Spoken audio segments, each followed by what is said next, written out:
Militer Israel melancarkan serangan ke Lebanon di tengah kunjungan Menteri Luar Negeri Iran di wilayah tersebut. Imbas serangan udara Israel, 3 orang dilaporkan tewas, sementara komandan Hamas yang menjadi target Israel dilaporkan selamat. Serangan pesawat tak berawak yang menghantam desa Jadra di Lebanon Tengah Selatan ibu kota Beirut terjadi pada Sabtu 10 Februari 2024. Menurut media Israel, Komandan Hamas Basel Salah menjadi target dalam serangan ini. Namun serangan tersebut meleset dan menewaskan 3 warga Lebanon. Komandan Hamas tersebut dikabarkan selamat. Serangan ini menandai serangan terdalam kedua Israel di Lebanon. Adapun serangan ini bersamaan dengan kunjungan Menteri Luar Negeri Iran Hossein Amir Abdollahian ke Beirut.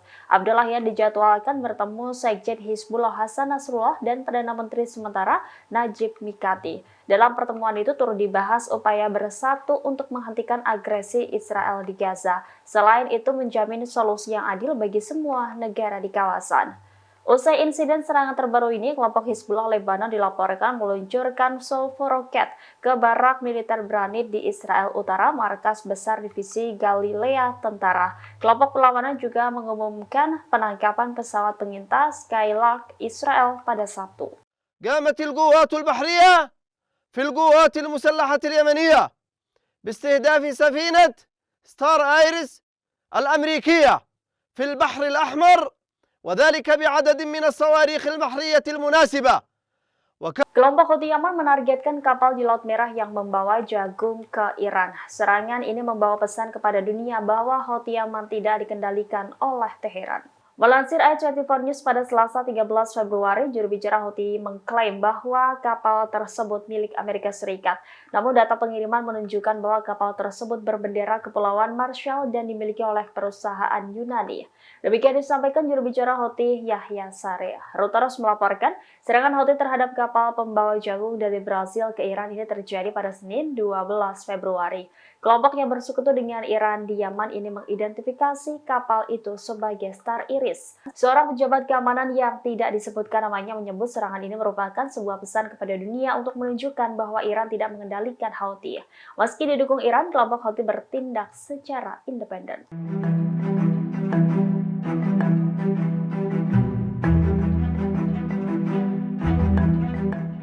Serangan udara Zionis di jalur Gaza menewaskan 3 sandera asal Israel. Pengumuman ini disampaikan Brigadir Al-Hassam, Sayap Militer Hamas pada Senin 12 Februari. Juru bicara Brigadir Al-Hassam Abu Ubaidah mengatakan Israel membunuh 3 tahanan Zionis. Selain itu, 5 sandera lainnya juga terluka parah dalam serangan Israel di jalur Gaza. Brigadir Al-Hassam menunda untuk mengumumkan nama dan foto mereka sebelum memastikan kondisi korban terluka lainnya. Otoritas Israel belum memberikan komentarnya terkait pengumuman ini. Sebelumnya, Israel terus-menerus melakukan pemboman di jalur Gaza pada minggu lalu. Selama 96 jam terakhir, serangan Israel menyebabkan kematian 2 tahanan dan 8 lainnya luka. Brigadir Al-Hassam menyatakan kondisi para tahanan yang terluka menjadi lebih berbahaya mengingat ketidakmampuan untuk memberikan mereka perawatan yang tepat. Brigadir Al-Hassam juga menerbitkan pesan baru yang ditujukan kepada keluarga sandera Israel yang ditahan oleh kelompok perlawanan di jalur Gaza. Surat itu ditulis dalam bahasa Arab, Ibrani, dan Inggris. Brigadir Al-Hassam memperingatkan keluarga sandera Israel bahwa waktu untuk kehidupan orang-orang yang mereka cintai sudah hampir habis karena penundaan pemerintah Netanyahu dalam berupaya menyelamatkan mereka.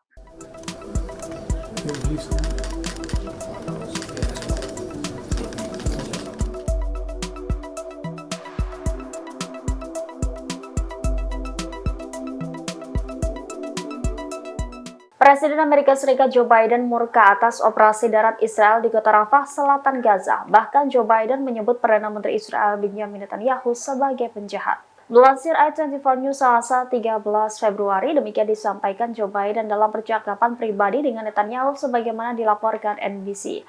Joe Biden marah ke Netanyahu karena perselisihan militer mengenai perang Gaza. Pada kesempatan lain, Presiden Amerika Serikat itu juga menyebut Netanyahu telah membuatnya menderita. Pasalnya, Netanyahu juga tidak menyetujui kesepakatan gencatan senjata. Pernyataan Biden ini muncul di tengah Israel melakukan operasi militer di Rafah, di mana Amerika Serikat menolak keras atas keputusan Netanyahu menyerang Rafah.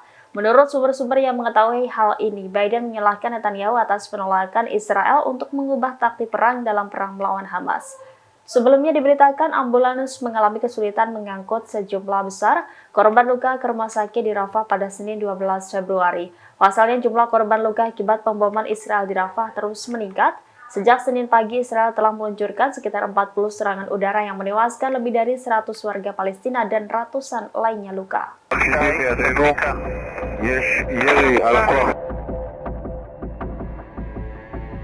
הכוח התחיל תנועה על הציר, הכוח מתפנה החוצה, הכוח מתפנה החוצה.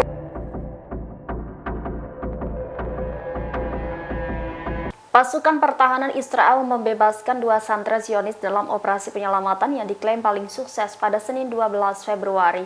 IDF merilis video detik-detik menegangkan proses penyelamatan sandera di Rafah Selatan Gaza di jejaring sosial X. Diketahui identitas 2 sandera tersebut adalah Fernando Merman, 60 tahun, dan Louis Har, 70 tahun. Keduanya ditahan selama 4 bulan di sebuah gedung di jantung kota Rafah. Dalam rekaman singkat terlihat pasukan khusus berkoordinasi dengan Badan Keamanan Shin Bet dan Angkatan Udara Israel. Tim gabungan menerobos masuk ke gedung tempat kedua sandera ditahan. Begitu mereka sampai di tempat para sandera, pasukan Israel sempat terlibat baku tembak dengan anggota Hamas yang menjaga sandera. Israel mengklaim anggota Hamas tewas dalam baku tembak berikutnya dan seorang tentara terluka ringan. Angkatan Udara Israel memberikan dukungan udara selama operasi tersebut. Video yang dirilis oleh tentara Israel menunjukkan 2 tawanan yang dibebaskan di dalam helikopter bersama tentara elit Angkatan Laut Shayatet 13. Perdana Menteri Benjamin Netanyahu dan Menteri Keamanan Nasional Itamar Ben-Gvir mengunjungi pasukan khusus Yamam yang ambil bagian dalam operasi tersebut, kemudian memuji keberanian dan tindakan profesional mereka. Download Tribun X sekarang, menghadirkan lokal menjadi Indonesia.